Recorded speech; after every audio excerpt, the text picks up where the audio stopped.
Meus irmãos, nesta manhã, normalmente, todo mundo, quando olha para mim, já me classifica como expositor de Gálatas. Então, quando eu subo aqui, a pessoa até sabe, eu vou abrir em Gálatas. Mas nessa manhã eu vou por um outro caminho. Eu fui ferido pelas Escrituras e eu acredito que isso me ensinou muito. E essa reflexão eu gostaria de passar adiante a vocês e que ela possa falar ao coração de vocês também. Amém? Abram em Lucas, Evangelho de Lucas, capítulo 9.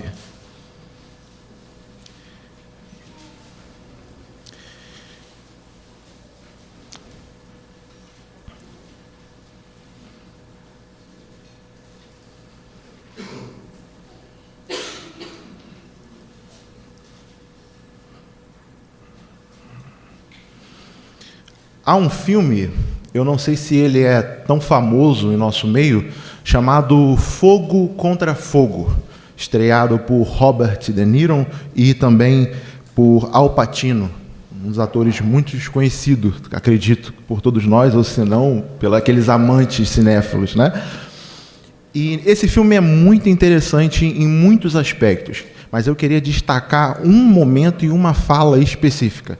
Esse filme diz respeito a um bandido e um policial, e uma caça que acontece com vários tramas, tá bom? De Niro, ele faz o papel de Neil Macaulay, que é o bandido da história. E esse bandido tem um código, ele tem um compromisso para com ele mesmo, a qual ele diz não poder voltar atrás. E olha as falas deles, abre aspas. Ele afirma que vive cada segundo com a sua regra, o seu código, que é nunca se apegar a nada que você não consiga abandonar em 30 segundos, caso perceba que a polícia esteja se aproximando. Então, este era o seu código, o seu comprometimento e o seu compromisso. E é sobre isso que eu quero falar um pouco nesta manhã. O tema é quando o entusiasmo não vira compromisso. Vou repetir o tema, quando entusiasmo não vira compromisso. Versículo 57 de Lucas 9, 57 ao 62.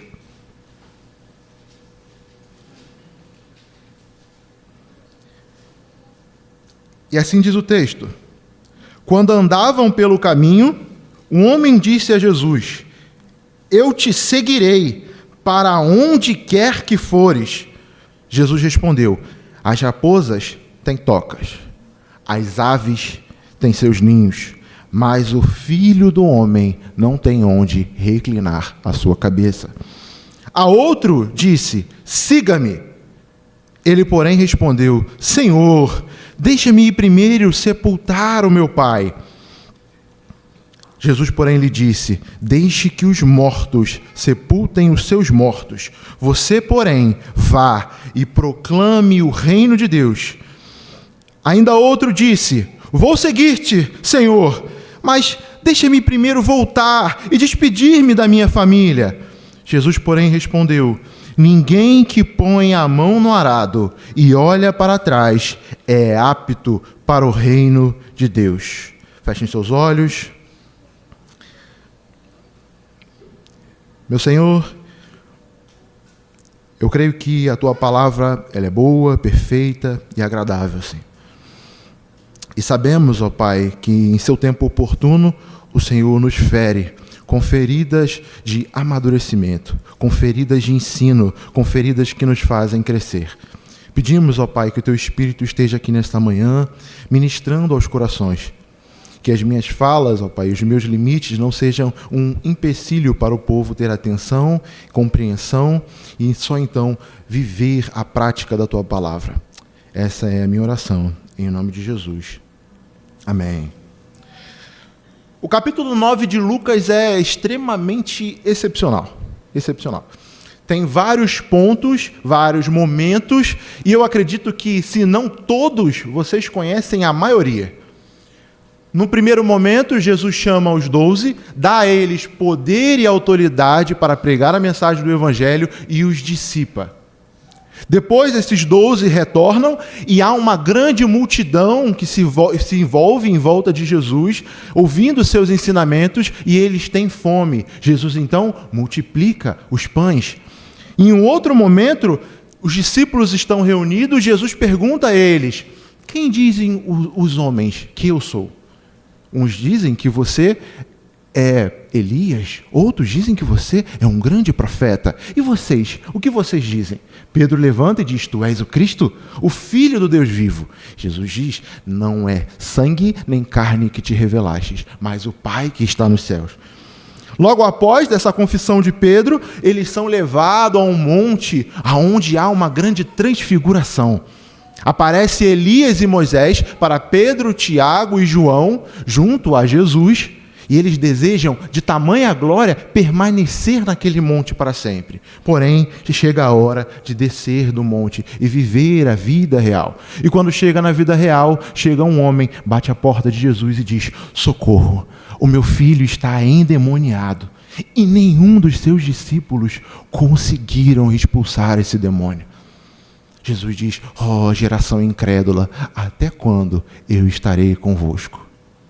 Após expulsar aquele demônio, Jesus diz para os discípulos que está chegando a hora da sua morte.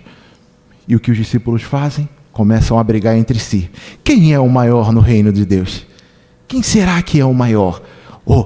Eu fui levado para a região da Ásia. Eu expulsei 500 demônios. Eu fiz curas, milagres e prodígio. Eu devo ser o maior. Talvez Pedro, imagino eu, vocês não sabem o que eu vi. Se eu disser para vocês o que eu vi, vocês não acreditariam. Só digo: este que está entre nós não é Elias, não é Moisés, é maior do que eles. O que você viu, Pedro? Pedro não diz, não lhe era permitido dizer. Claro, eu estou aqui usando de figuras de linguagem, estou usando de um gatilho aqui literário para fazer vocês pensarem. Mas havia uma discussão. Quem é o maior? Quem é o maior entre nós? Partindo então daquela direção para Jerusalém, Jesus separa alguns discípulos para ir à frente, separar a hospedagem deles em Samarias, a grande comitiva que vinha logo atrás. Porém, nenhum dos samaritanos queria receber-lhes. Então, o que Tiago e João diz? Senhor, tu queres que nós peçamos, falamos com Deus para que desça fogo do céu contra os samaritanos? E Jesus diz: eu não vim para matar, mas vim para salvar. Percebe uma coisa?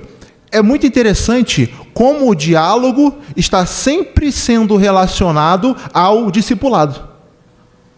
A maneira como deve se portar um discípulo. Percebe? Há um poder dado ao discípulo, e esse poder faz com que ele fique cego diante do seu Senhor. Eles não conseguem enxergar para além daquilo que lhe foi dado. E quando o Lucas vai falar agora sobre a importância do compromisso no discipulado, sobre a importância no compromisso no seguir a Jesus, tem um motivo, com certeza, muito afinado, que é: prestem atenção, vocês têm que começar a pensar que vocês são discípulos e devem pensar qual é o seu lugar de discípulo. E nós vamos ver hoje que esse chamado a pensar o custo do discipulado não é um chamado somente para aquele tempo, mas é um chamado para nós, ainda hoje. Ainda hoje nós precisamos pensar: qual é o meu chamado como cristão? Qual é o meu propósito como cristão? E pensar os nossos próximos passos. Há 3 diálogos que ocorrem nesse texto. No primeiro diálogo, Jesus estava andando pelo caminho, descendo para Jerusalém, como vimos, e um homem, cujo nome é ocultado, volta para Jesus e diz: eu te seguirei para onde quer que fores. Este homem, ávido, entusiasmado, alegre, ele olha para o Senhor e diz: eu te seguirei. Mas Jesus olha para ele e diz: as raposas têm as suas covas, as aves do céu os seus ninhos, mas o Filho do Homem não tem aonde reclinar a sua cabeça. E o que Jesus quer dizer com isso? Você precisa pensar o que você está querendo, desejando. Você precisa pensar. Eu não tenho uma casa, um lar, um conforto, um lugar para onde eu me achegarei e terei aconchego. Se você quer me seguir, saiba disso. Você não vai ter para onde voltar. E esse é um ponto muito importante, porque logo após desse diálogo, os outros diálogos subsequentes envolvem uma volta. Envolve uma volta constante. O ponto central, então, é o cálculo do preço de seguir a Jesus. Hoje, a realidade das igrejas minimizam o caráter da reflexão quanto ao preço de seguir a Jesus. É necessário se pregar o Evangelho com todo vigor, com força e poder. E após virem as lágrimas de arrependimento, a expressão sincera de fé no outro, nós podemos nos alegrar verdadeiramente. Porém, é necessário que na primeira conversa nós falemos sobre as nossas perdas por seguir a Jesus. Falemos sobre a renúncia por seguir a Jesus. Há um pregador um pouco famoso, não é do meio reformado, mas muitos reformados o acompanham, que ele diz algo que, quando eu ouvi, eu falei, encantador. Isso é muito poderoso. Ele dizia, nós devemos chamar o outro a vir a caminhar com Jesus e não devemos exigir dele uma mudança abrupta. Nós devemos fazer com que ele se achegue a Jesus e, vendo o tamanho da sua graça, do seu amor, permaneça constante em buscar a Jesus, até que um momento o seu pecado venha ferir o seu coração, e ferindo o seu coração, ele abandone cada um deles. Quando eu ouvi isso, eu falei, que poderoso amor que nos constrange. Quão maravilhoso é! E quão verdadeiro, uma graça tão poderosa que nos faz abandonar os nossos pecados. Mas logo após eu tive que refletir e pensar, tudo bem, mas há casos que a renúncia é necessária. Um casal de namorados estão junto há anos, porém não se casam. Vivem uma vida de fornicação, de mentiras, de enganos. Sobre o ódio, agridem uns aos outros, verbalmente e fisicamente, ou fisicamente. Então, essa mulher tem uma experiência com Deus. Ao ouvir uma mensagem, ela é convertida pelo poder do Espírito Santo. A pergunta que eu faço é, diante da realidade do seu relacionamento, é sábio essa mulher continuar com este homem? É sábio ela prosseguir imaginando que em algum momento a graça será tão abundante que não somente ela mudará, mas mudará o outro? Perceba, eu não digo que eu nego a pregação do Evangelho, até mesmo por ela ele, mas eu digo que uma constância em permanência em um relacionamento aonde está caminhando para a destruição. Então, não será sempre que nós chamaremos alguém ao arrependimento, à vida no Evangelho, e não iremos falar também sobre a importância da renúncia, sobre a importância de perceber as perdas que seguir ao Evangelho nos trará. Afinal, aquele que rouba, não roube mais. Antes trabalhe para a glória de Deus. Aquele que minta, não minta mais. Nós temos ordenanças, e essas ordenanças são para nós um caminho de santificação. Há uma frase de John Wesley que eu acho magnífica, e eu já ouvi em muitos meios reformados também. A conversão tira o cristão do mundo. A santificação tira o mundo do cristão. Essa ênfase é dada para entender que um passo é necessário. É necessário você sair da onde você está para caminhar com Cristo. Se o seu meio é de pecado, se o seu meio é de devassidão, blasfêmias, mentiras, é necessário que você saia desse meio para que você mantenha-se a sua vida íntegra diante do Senhor. Pois, se eu digo que sou convertido pela graça de Deus, mas ainda vivo como vivia outrora, eu minto, sou mentiroso. E a graça não operou em mim. Mas é necessário entender que o processo de santificação é aquele aconchego aonde o grande pregador disse: se aproxime de mim. Chegue a mim. Vinde a mim.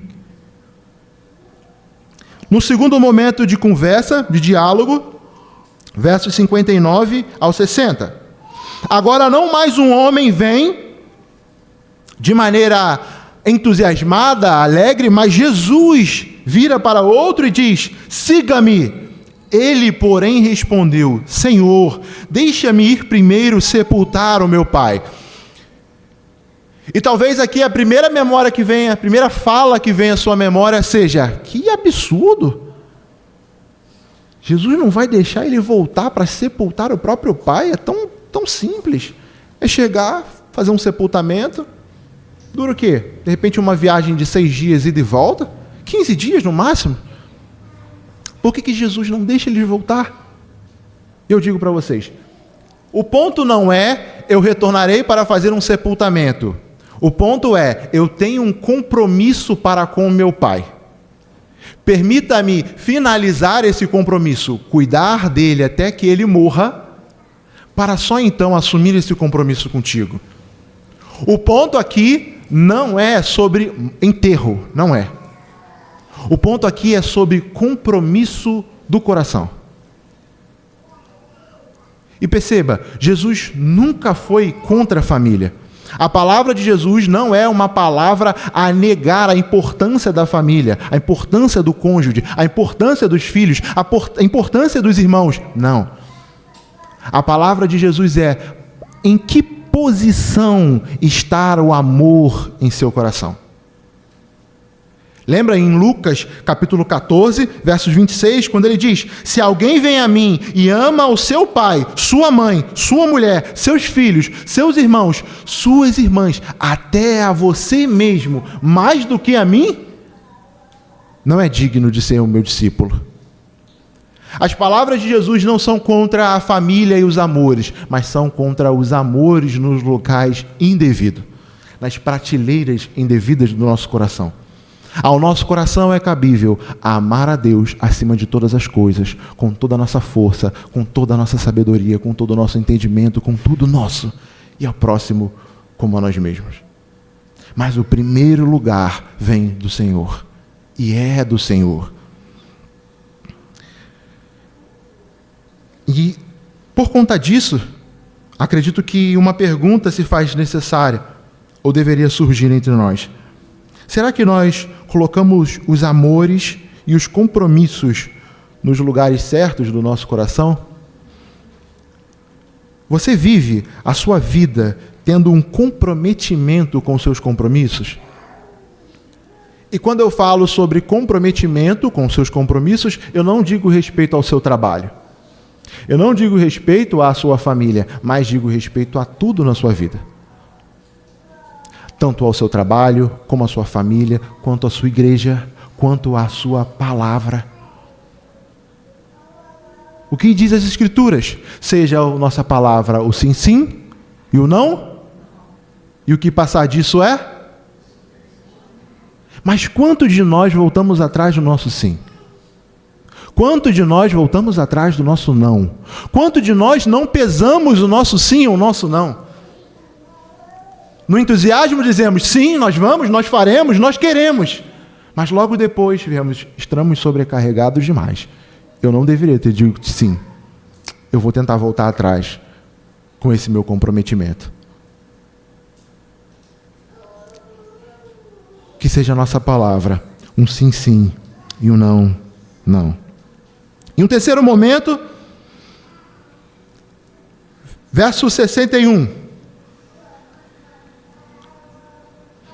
Ainda outro disse, vou seguir-te, Senhor, Mas deixa-me primeiro voltar e despedir-me da minha família. Em outras palavras, Senhor, eu quero te seguir. Eu quero firmar esse compromisso com você. Quero mesmo, de todo o coração. Mas permita-me voltar rapidamente. Permita-me dizer à minha família que eu irei te seguir. Permita-me observar uma outra coisa tão importante para mim. E o que Jesus diz a ele? Ninguém que põe a mão no arado e olha para trás é digno de mim. O ponto central dessa passagem é: não olhe para trás. Irmãos, nós não podemos viver uma vida cristã onde as paixões mundanas do nosso passado nos vêm à memória como saudade. Sabe, quando você vai descrever como você era, e aí você diz: eu era uma pessoa terrível antes de me converter. Nossa, eu fui para muitas festas. Eu bebia. Eu usava coisas ilícitas. Nossa, eu namorei tanto. Pena que passou, né? Agora eu sou crente. Agora eu sou cristão. E pasmem, há testemunhos assim. Há testemunhos que a sua vida passada brilha muito mais do que a vida presente com Cristo. Há testemunhos em que a luz dos seus olhos resplandece muito mais a paixão, o amor, o desejo pelas coisas que se passaram do que pelas coisas presentes, que vivem com Cristo Jesus. E a pergunta que vem é: será que vivemos com Cristo Jesus? Se assim andamos? Se assim andamos olhando para trás, desejando aquilo que já se foi, desejando aquilo que não deveríamos desejar, sentindo saudade das nossas paixões pecaminosas? Será que vivemos uma verdadeira vida com Cristo, se essa é a nossa realidade hoje? Não podemos, irmãos, e não devemos olhar para trás com um vislumbre de paixão. Mas, pelo contrário, devemos fazer como Paulo, que disse em Filipenses 3,8: mas o que para mim era lucro, passei a considerar como perda, por causa de Cristo. Mais do que isso, eu considero tudo como perda, comparado com a suprema grandeza do conhecimento de Cristo Jesus, o meu Senhor, por quem perdi todas as coisas. Eu as considero como esterco para poder ganhar a Cristo. O olhar da nossa vida passada deve ser um olhar de colocar como esterco. E isso eu digo não somente para uma vida promíscua e pecaminosa, mas para uma vida luxuosa e gananciosa que não reflete a imagem de Deus. Paulo não era um homem que vivia em devassidão de pecados.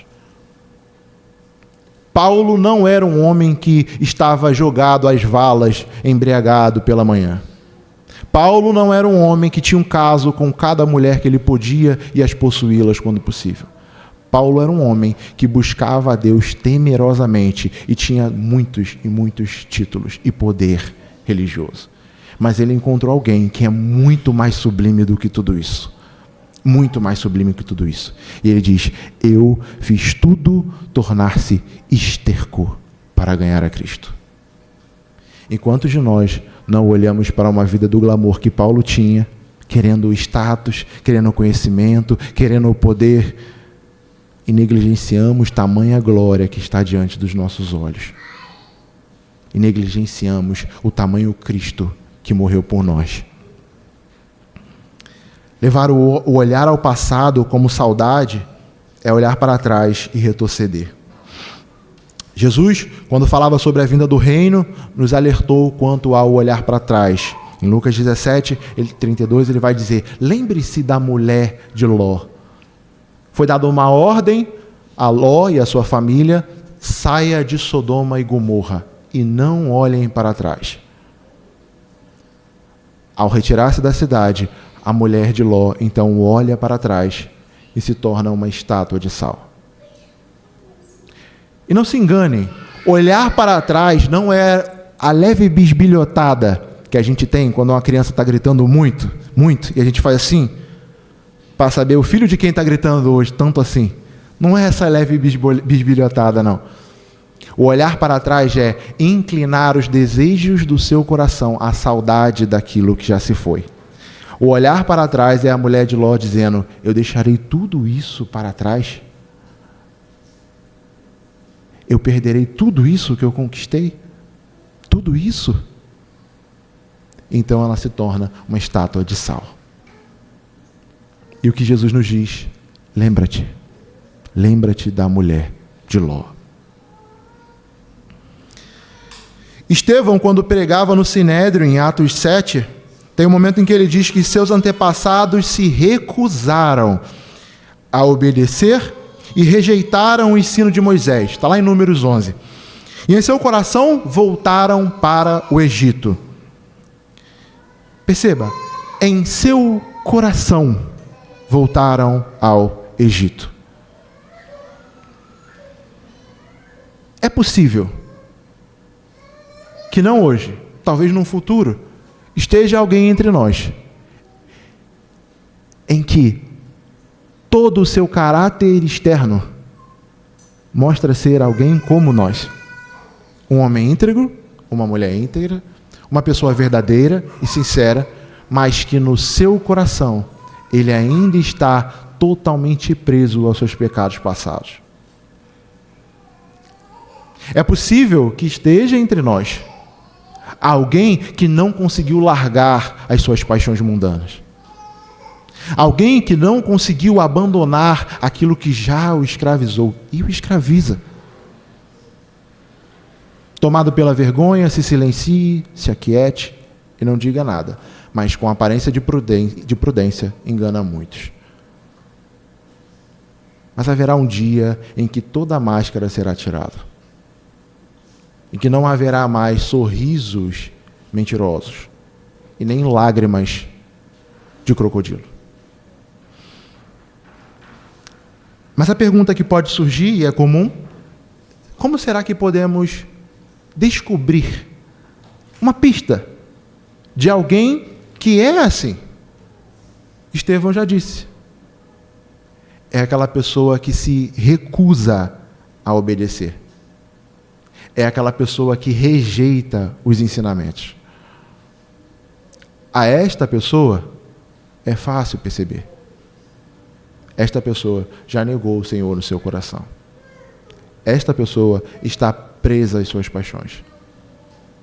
E a esta pessoa cabe nós um chamado ao arrependimento, uma pregação do verdadeiro evangelho, a fim de que ela se arrependa e permaneça entre nós, agora como bênção. Irmãos, caminhando para o final, eu queria fazer um paralelismo poético entre o filme Fogo contra Fogo e a realidade exposta em Lucas 9. Em um primeiro momento, no filme nós percebemos que o código ele já define que não devemos nos apegar a nada. Perceba, é uma definição do filme, eu não estou passando para a gente, tá? É só a figura do filme. Não se apegue a nada, é a definição do código. Em Lucas 9, Jesus vai dizer, deixem os mortos sepultar os mortos. De um lado nós temos um código claro e um código radical. Do outro lado nós temos um chamado claro e um chamado que é radical. Temos também uma vida sustentada por um princípio, o seu código. Temos do outro lado um discipulado sustentado por renúncias.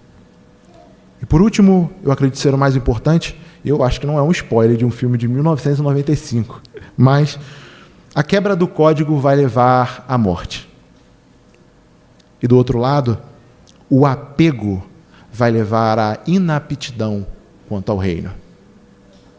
Estando inapto ao reino, estamos também mortos.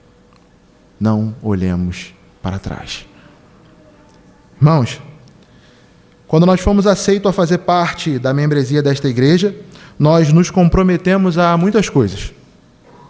Dentre elas está a servir com os nossos dons, os nossos talentos, a compartilhar das nossas finanças para o sustento da igreja e para o avanço do reino. Tendo em vista esse comprometimento, esse compromisso que todos nós fizemos, vem uma pergunta. Você tem sido fiel quanto a este compromisso? Você tem honrado a promessa que fez quando foi aceito como membro? Como foi aceita como membro? Nós, por vezes, podemos ser como o homem do verso 57, todo entusiasmado. Eu te seguirei para onde quer que você for. Eu te seguirei. Mas não sermos cuidadosos quanto ao cuidado importante de olhar para o compromisso que estamos assumindo. Quantos de nós não brilharam os olhos quando conheceu a PIB do Barque? Eu me lembro a primeira vez que eu cheguei aqui, eu disse, meu Deus, uma igreja bíblica, saudável, com irmãos queridos, apaixonantes e vibrantes. Meu Deus, que maravilha! E eu acredito que seja muito a experiência de vocês, muito próximo à experiência de cada um de vocês. Então nós pensamos, é aqui que eu vou congregar, é aqui que eu vou permanecer. E levamos então os nossos olhos e dizemos, eu vou aos cultos, quarta, eu vou domingo, eu vou todo dia, eu quero estar com os irmãos, eu quero participar das reuniões, eu quero, eu desejo. E aí você se torna um membro, e aí o tempo começa a passar, e aí os problemas começam a surgir, e aí você diz, a igreja é um pouco longe, né? E toda quarta-feira é muito difícil. Eu acho que eu vou ter que sacrificar a quarta, já não está dando mais para ir na quarta. Vou manter os domingos. E aí então você, ávido, domingo eu vou, domingo eu estou lá. E aí começa a ficar difícil no trabalho. Muita exigência. Então você pensa, eu acho que eu vou ter que escolher entre um turno. Eu vou só no culto da manhã hoje. Hoje eu não vou no da noite não. Eu tenho que resolver algumas coisas. Ou você pensa, não, no turno da manhã eu não posso ir porque eu tenho que dar um passeio, eu tenho que dar uma volta, eu tenho que fazer alguma coisa da vida. Afinal, viver não é isso. Trabalhar de segunda a sábado e domingo, viver dentro da igreja. Não, eu vou dar uma volta, eu vou passear, eu vou para a praia no domingo de manhã. E quando chega a noite você está muito cansado e diz, eu não vou conseguir ir hoje à noite. Hoje à noite vai ser muito difícil para eu ir. Perceba, aquele entusiasmo que fazia você romper com todas essas dificuldades foi aos poucos morrendo, mas não deu lugar a uma coisa que é muito importante: o compromisso. O comprometimento com aquilo que nós dizemos. Eu farei. Eu juro. Irmãos, não devemos matar o entusiasmo. Não é isso que eu estou dizendo. Mas nós devemos tornar o nosso entusiasmo em compromisso também. Já estamos no 18º dia do ano. E quantos de nós não fizemos diversas promessas, não é? Esse ano vai ser muito diferente. Esse ano eu farei grandes coisas, magníficas. Eu quero estudar inglês, eu quero fazer um passeio para a Croácia, eu quero fazer um carinho no Pinguim. Eu quero muitas coisas esse ano. E aí você reflete e, quanto será que eu caminhei? Quanto será que eu progredi nesse comprometimento que eu mesmo fiz para mim mesmo? Porque antes de virar o ano era uma maravilha. Não é? Às vezes até alguém disse, não, eu serei um crente ávido e fervoroso. Eu irei toda quarta e todo domingo, de manhã e à noite, eu irei visitar os irmãos, eu irei fazer, eu irei. Chegou na quarta-feira, e hoje o trabalho foi doído, hein? Caramba, pós-feriado, acho que eu não vou conseguir ir agora não, quarta-feira. Vai chover. Não dá para mim não. Ou quanto de nós não fazemos algo mais simples, mais dentro da nossa realidade? Não. Eu vou ler a Bíblia toda, de Gênesis a Apocalipse. Um plano de leitura anual, onde eu me comprometerei a ler a Bíblia toda em um ano. Estamos no 18º dia e você não chegou ao 18º capítulo de Gênesis. E essa é a verdade, irmãos. Quantos de nós não começamos com entusiasmo para algo grande? Quanto de nós, quando diz, iremos ter um mega evento, precisamos de toda a igreja participante, nós dizemos, um mega evento. Nós conseguiremos os grandes pregadores para esse evento, então vamos trabalhar. Mas aí, após o evento, chega o domingo. Esse domingo é muito comum, né? É o pastor Leonardo que vai pregar. Hoje é o quê? Hoje é ceia? Acho que não. Acho que eu consigo ficar em casa para descansar um pouco mais. Irmãos, há um caminho para a maturidade que se dá na fidelidade aos seus compromissos. Vou repetir. Há um caminho para a maturidade que se dá na fidelidade aos seus compromissos. Quer saber qual irmão que vai amadurecer mais no ano de 2026? Não vai ser o irmão que virou o ano fazendo 1001 promessas, mas não conseguiu cumprir. É aquele irmão que disse algo mais simples. Eu vou me esforçar para nem que seja um versículo por dia, eu vou ler. Eu vou me esforçar para nem que seja 15 minutos, eu vou interceder pela minha igreja. Eu vou me esforçar para que eu consiga ser bênção para alguém que é membro do PIB do Parque. E se mantém compromissado a isto. E um alerta, não esperem estar completamente preparados para servir. Não esperem chegar o momento em que você vai dizer, Senhor, agora eu acho que eu posso. Eu memorizei um pouco de Romanos, eu tenho um pouco de Filipenses na cabeça, e Êxodo eu li 10 vezes. Acho que agora eu consigo auxiliar na salinha das crianças. Não estou dizendo que você não deve ser preparado, e não estou dizendo que você não deva se preparar. Eu estou dizendo que muitas das vezes nós colocamos como empecilho o serviço que, eu ainda não posso. Eu ainda não consigo. Ainda falta muita coisa para mim. Ainda tem um caminho muito árduo para eu trilhar. Deixa pessoas que estão há mais tempo aí. E quando vai ver passar 1 ano, 2 anos, 3 anos, você também não se dedicou para ser uma pessoa melhor e você também não se vê mais apto a fazer. Irmãos, que nós possamos honrar com os nossos compromissos. Não para o benefício do pastor. Não para o benefício dos seminaristas, nem para os líderes. Mas que nós possamos honrar com nossos compromissos para a glória de Deus e para o crescimento da igreja. Vamos ao Senhor em oração.